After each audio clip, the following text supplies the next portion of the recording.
Fala galerinha do xadrez, tudo beleza?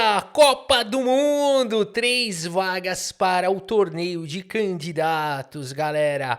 Um torneio emocionante, Pragnananda, Abdul Sattorov, Verdogmus, Faustino Ouro, Hans Niemann, Vassily Ivanchuk, Danil Dubov, entre o Gukesh, entre outros grandes nomes do xadrez mundial. Também temos a torcida pelos nossos brasileiros, o grande mestre Firo, o grande mestre Sup, o grande mestre Krikor foi eliminado e a gente teve uma rodada muito puxada para os nossos brasileiros agora na segunda rodada, porque é isso, é um torneio de eliminação, então vai ficando metade, né? Metade até ter o campeão. São 3 vagas, né? Para o primeiro, segundo e terceiro.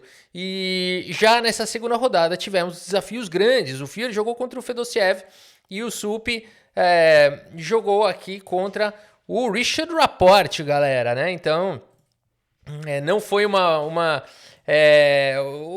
mais esperado aqui aconteceu, né? São jogadores já num padrão de 2.700 mais, né? São elite, assim, são os melhores do mundo, né? Então não deu para os nossos brasileiros nessa rodada. Ambos os jogadores, Sup e Fir, jogaram aqui com as peças brancas e acabaram sofrendo derrotas aqui na primeira partida. O layout aqui tá ruim, né? Pronto, aqui agora sim. Sofreram derrotas na primeira rodada, eles ainda jogam amanhã. Tem a possibilidade de eles vencerem, né, com as peças negras e empatarem e levar para o desempate. Vamos torcer para isso, né? É possível. E aqui então é só a visão geral aqui da partida. É impressionante como nesse nível, antes de mostrar a partida que eu trouxe para vocês, tá? Eu trouxe a partida do Erdogmus, que é o garotinho de 14 anos de idade que está brilhando aqui na Copa do Mundo, tá? Agora, é impressionante porque a gente fica se perguntando como é que um jogador consegue ganhar de um jogador do nível Fir, né? Você fala, cara, é praticamente impossível ganhar de um jogador do nível do Fir. O cara entende tudo e mais um pouco de xadrez, né? Então é impressionante como no nível elite é difícil quando você vê os caras tão um pouquinho melhores. É na consistência, né? Aquela qualidade um pouquinho melhor, uma qualidade um pouquinho melhor aqui e ali, né?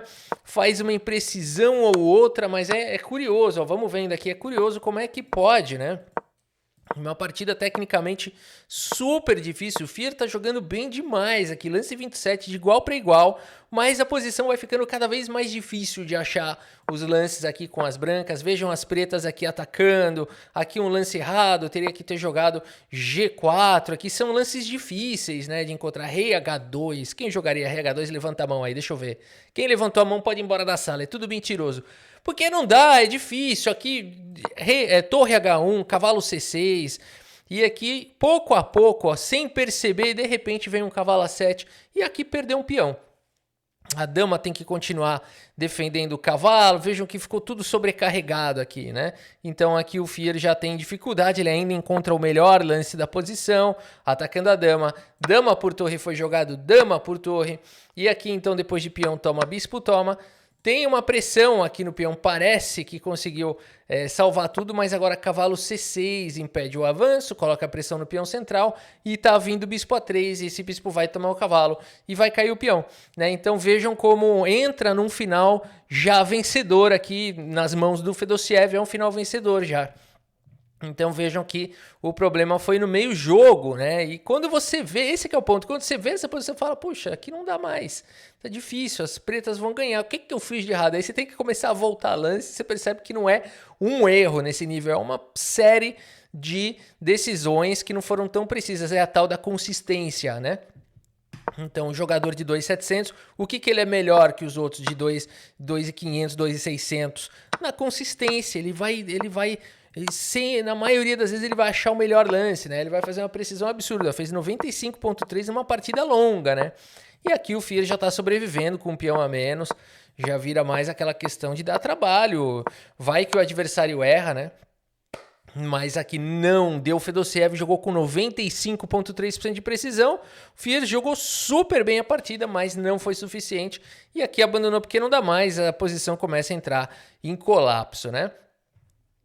Então vamos torcer para o Fir agora na segunda rodada que vai rolar amanhã, né? Vamos torcer para para o Fir conseguir. Mesma coisa o Sup, também encarou aqui o Richard Rapport, é o segundo do Ding Liren. O cara é um monstro, né? O jogador húngaro Richard Rapport. Então o Sup também é monstro. Então uma partidaça aqui que rolou, essa aqui, partida muito disputada, muito agressiva para os dois lados, partida bonita.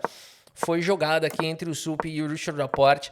Partidaça mesmo. Vocês vão ver aqui a grande confusão. O alto nível G4 destemido aqui o Sup. D5 foi jogado. Peão toma bispo por A3. Richard Rapport sempre criativo.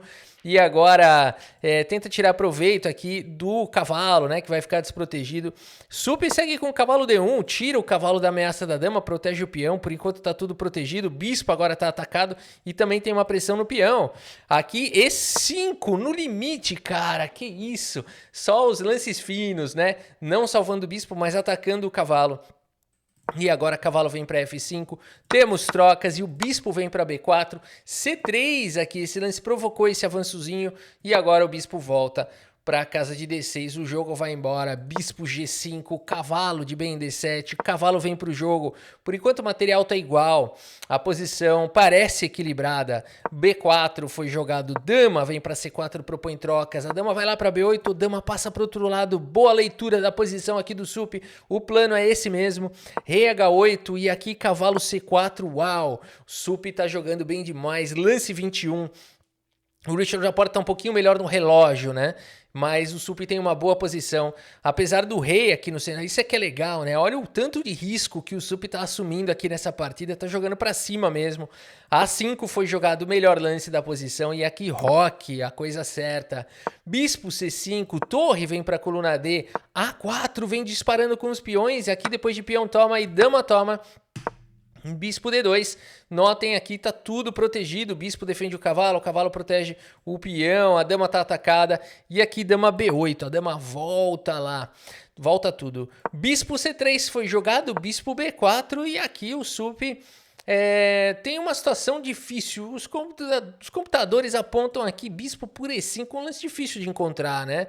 É um lance bastante difícil de você jogar, e a ideia aqui, bispo toma, cavalo toma, é que dama toma, aqui tá tendo esse ataque descoberto, né? Então dama por E5, dama por bispo. Mas não é uma linha tão simples assim, né? Porque tem outras coisas que podem ser jogadas depois de bispo por E5. Você pode ter um dama B5 direto, enfim, vários outros lances podem existir aqui. Você pode ter um bispo D6, por exemplo.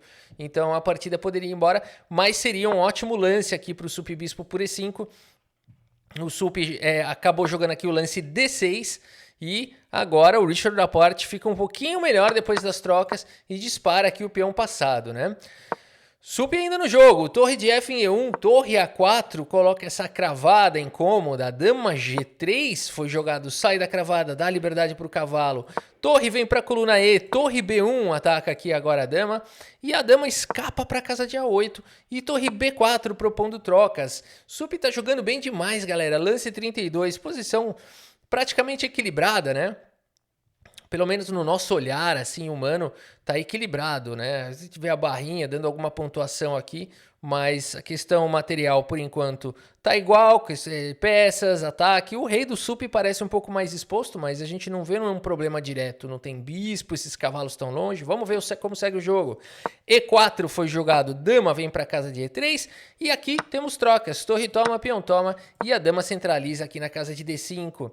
Sup joga agora dama em F4, esse é o ponto, jogou bem, jogou consistente, 34 lances contra o super jogador húngaro Richard Rapport, mas é aquela história, é a consistência, galera, e é difícil manter, em algum momento o jogador acaba fazendo algum outro lance, dama por A3 seria o melhor lance da posição, o Sup acaba jogando uma ideia bastante interessante com dama em F4, mas o húngaro me responde com o melhor lance H6, F3 aqui, o erro fatal. Aqui F3 tenta quebrar essa estrutura de peão, mas o Richard Rapport agora passa o peão. E esse lance exclama duas, né?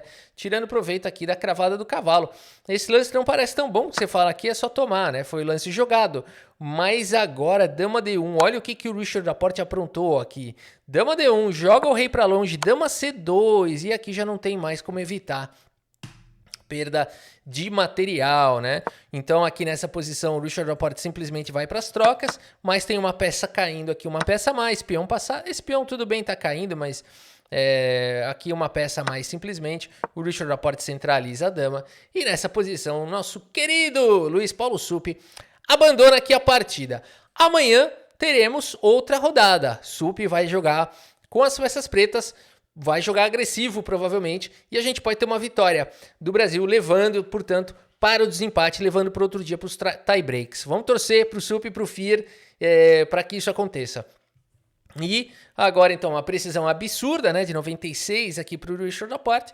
E para finalizar o vídeo, eu vou trazer aqui, então, vou mostrar para vocês essa partida espetacular. Galera, Erdogmos, 14 anos, 2,650 de rate.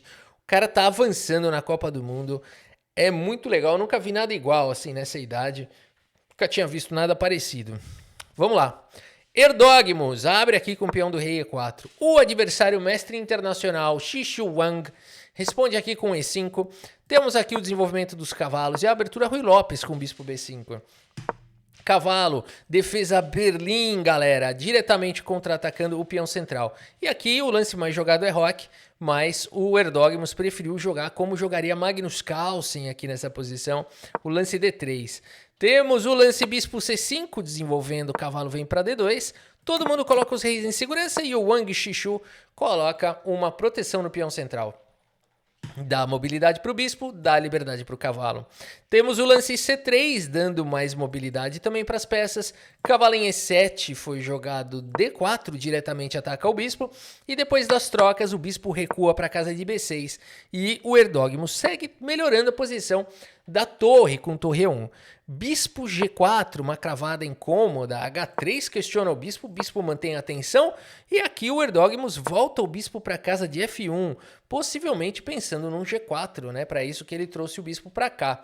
Cavalo C6 foi jogado, G4 foi jogado, bispo vai para G6, D5 primeiro atacando o cavalo, cavalo em E5, e é sempre difícil você fazer essas decisões G4, D5, é muito difícil você saber em que momentos que você deve alterar a estrutura de peão, se você vai criar uma fraqueza permanente, não vai, né? Então aqui a gente vê muito entendimento desse garoto, cavalo toma, peão toma, e aqui bispo em G2, super protegendo essa cadeia central. Dama em E7 foi jogado, cavalo vem para C4, atacando o peão, bispo D4 e aqui bispo em E3, tentando eliminar esse forte bispo de casas escuras. Temos trocas e aqui torre de F vem para D8, a dama sai dessa coluna, atacando o peão de B7 e aqui tem que jogar C6. Mais uma vez, chega um momento, né, que o jogador começa muitas vezes a não achar o melhor lance. B6 é um lance que faz todo o sentido do mundo, porque evita o lance de cavalo A5, protege o peão, parece bom, né? Mas Erdogmos me encontra essa beleza de lance. Dama em A3 atacando a dama que está em defesa. E aqui trocar só ajudaria as brancas, porque agora B6 se mostraria uma fraqueza forte. O cavalo está ameaçando pular e se você tentar segurar aqui, as brancas começam a atacar, né? Ficou uma fraqueza. Olha o preço disso, né? Agora a casa de C6 ficou fraca, esse peão virou um alvo e esse alvo deve ser capturado no longo prazo. Por isso, dama E8 foi jogado aqui pelo Wang. Temos agora B4 aqui, exclama. O peão dispara, C6 foi jogado, peão toma. C6 aqui, não sei se foi um bom lance, porque qual que é o ponto todo? Depois de peão toma, não dá para jogar dama toma por conta de cavalo por E5, eliminando o peão central. Esse peão aqui tem algumas proteções, você não vai querer ficar com o seu cavalo aqui cravado ou vai querer pendurar a dama ou qualquer coisa do tipo, não funcionaria isso. Então você teria que tirar a dama aqui para alguma outra casa e dá tempo de seguir com F4, F5 e por aí vai. As brancas têm um excelente jogo. Queira ou não, o rei tá seguro aqui, acredite se quiser. Por isso, meus amigos, torre D4 foi... Então não foi um bom lance C6 aqui, não foi um bom lance. Aqui o Erdogmos simplesmente capturou, então não dá para fazer isso, por isso torre D4 foi jogado. E agora torre C1, mais uma vez, não dá para capturar o peão aqui de C6, mesmo motivo, as brancas ganham muita coordenação, muito ataque. Por isso seguimos com o lance B5 e aqui então... cavalo em A5, e de repente o Erdógamos tem um peão a mais, de repente esse peão é um peão passado, mas o tempo do Erdógamos está um pouco ruim, torre C8 foi jogado F3 aqui, de uma vez por todas, solidifica aqui os peões. Agora, Rafa, por que não jogou um cavalo por peão aqui? Essa turma também vou te falar, viu? O problema é o peso que começa a existir aqui na coluna E. Não tem F5 aqui, teria que jogar, tirar o cavalo. E aí as brancas começam a atacar. E atacar com muita propriedade, né? Todo tipo de ataque tá vindo aí. E ficaria muito difícil para as pretas. Por isso, torre C8 foi jogado, saindo aqui da mira. E aqui temos o lance F3, solidificando a estrutura de peões. Dama em E7, propõe troca se esse peão não existisse. Aqui, não propôs trocas. Dama em E7, coloca pressão no peão de B4. E aqui torre C5 faz o bloqueio. Lance não bom, porque aqui, olha só como são as coisas, né? Quem estava acompanhando essa partida com barrinha, por isso que eu tirei a barrinha, viu? Tem gente perguntando se é porque não coube no layout novo. Não tem nada a ver com layout, eu tirei mesmo a barrinha, tá? Eu sei que muita gente gosta da barrinha, esse assunto é infinito. É infinito. Mas se você olha a barrinha aqui, você fala assim, a barrinha me ajuda. A barrinha não te ajuda, a barrinha te atrapalha. E eu vou te provar, a barrinha aqui ia mostrar que tá equilibrado.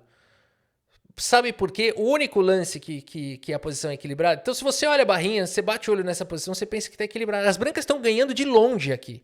As brancas estão ganhando. Olha a pressão que está existindo. O peão de B5 está atacado. Tem um peão a mais, um peão avançado. Na sexta horizontal, um super cavalo aqui, com muita mobilidade. A outra torre pronta para defender o centro super defendido. Queira ou não, o rei está seguro. As brancas estão ganhando essa partida com larga vantagem. A barrinha está dando igual. A avaliação da posição. Aí você fala assim, então tá igual. Não tá. Esse é que é o problema, as pessoas confundem. Não é porque a barrinha tá dando que a posição tá equilibrada que a partida tá empatada. É impossível achar o lance das pretas aqui. Teria que achar esse lance aqui, ó. Rafa, eu achei esse lance. Sai da sala, é mais um mentiroso. Não tem como, não tem como. Isso aqui, essa posição prova. É legal mostrar isso. Prova que não existe barrinha entre seres humanos. Não ajuda, só atrapalha. Cavalo H5, galera, é o lance que equilibraria a posição. É um lance muito mentiroso, né? Não tem como fazer esse lance. E aí, seguido de torre D1 com cheque. Vamos mostrar. Chegamos até aqui, vamos mostrar a mentira. Seguido de dama G5, atacando aqui a casa de F4. Aí aqui F4, dama toma, torre cobre. Aí teria bispo por E4, ó, mais um pouquinho de mentira aqui para continuar, né? E aqui então as pretas estão jogando com uma peça a menos, mas o computador fala que tá equilibrado, ó, tem um torre cheque aqui e aí vai dar perpétuo. Olha aqui que grande mentiraiada, né? Então, assim, impossível. Então não tá equilibrado, as brancas estão ganhando. Por isso que a barrinha não importa. H5 foi jogado aqui pelo Wang, um lance mais humano, mais natural. E aqui torre D3 pelo Erdógamos. Temos trocas e mais trocas. E agora torre D8 ataca a dama. Dama C2 foi jogado pelo Erdógamos, dando suporte para o peão. Dama D6. E aqui temos o lance cavalo B7, um duplo del cachorro. Não tem problema, porque agora a dama escapa com cheque. E dama cobre e dama cheque. E dama cobre e dama cheque. E dama cobre e dama cheque. E dama cobre e dama cheque. E rei H1, meus amigos. Rafa, não repetiu isso aí não? 3 vezes? Vamos ver. Nesse momento do cheque, a dama está em C2. Então, essa posição não vai repetir nunca. Com a posição da dama em F2, essa posição é a primeira que acontece. Então, aqui a gente começa o contador. 1. Aí aqui também é 1. 2 aqui, com a dama em F2. Aqui não repetiu. A dama, se vier para F2 agora, é a terceira. E aí você pode chamar o árbitro e dizer que empatou. Mas aqui o Erdógamo joga o lance rei H1. Evita aqui o empate. Torre C8 foi jogada e agora dama G1. E com isso ele chegou mais perto do lance 40, vai ganhar um pouquinho mais de tempo. Dama D2, dama C1, dama D4. E aqui dama em E1 foi jogado, lance 40 foi feito. Cavalo em E8 tenta controlar o avanço do peão passado. E agora temos o lance dama C3, respirou fundo aqui o Erdógamos, legal esse negócio que ele deixou repetir e tal, né, ganhou bastante tempo. Dama D1 cheque, rei vem para H2 e F6. Torre D5, ataca a dama, dama vem para E2, cavalo D6, ataca as duas peças, força as trocas, temos trocas, e com isso o Erdogmus vai se mantendo com um peão a mais, vai conseguindo disparar, e apesar desse bispo que virou um peão grande aqui, né, na posição, ele virou um peão mais especialzinho, um peão VIP, podemos falar assim, um peão amigo do rei, ele pode visitar, ele pode entrar e sair do castelo à vontade, os outros não. É um peão especial, né? Virou um peão... mas não tem problema, porque a posição aqui é tão boa. O rei exposto, as peças chegando, peão avançado, que compensa. Rei H7, C7. Bispo vem para F7, torre D8. E o bispo chega em tempo para defender a torre. Mas agora a dama C6. E aqui o Wang ainda tem um último recurso, ele joga a dama F2 pensando aqui em dar um perpétuo. Se esse bispo fosse um peão de verdade, aqui teria perpétuo mesmo. Mas ele lembra que agora ele é um bispo, ele vai falar, quem que é peão grande aqui agora? Eu vou salvar essa partida. Porque agora é dama por E6 e aqui acabou. Ou as pretas têm perpétuo ou as brancas estão detonando aqui, né? Porque acabou, vai tomar a torre, vai promover, vai sacrificar, vai trazer duas damas, vai fazer o que quiser. Mas o Wang ainda tenta. Dama cheque. Rei vem pra cá. Dama cheque de novo. E o bispo fala: que vocês acharam que eu era peão o quê? Pega essa. Dama G3 com cheque. Rei H1. Dama H4 cheque. Rei G2. Acabou cheque. Torre por C7. Finalização de Juscelino aqui. Acabou cheque. Torre por C7 foi jogado. Dama G8. Joga o rei pra G6. Dama em E8. E aqui então o Erdogmus com essa manobra conseguiu forçar a troca das damas, ou então se cobrir aqui de torre, vai ficar ruim aqui, vai ficar cravado, né? E não tem mais como dar cheque. Então, por exemplo, torre aqui em F7, acho que dá pra jogar só torre aqui, não? Só torre aqui já é suficiente pra ganhar a partida, né?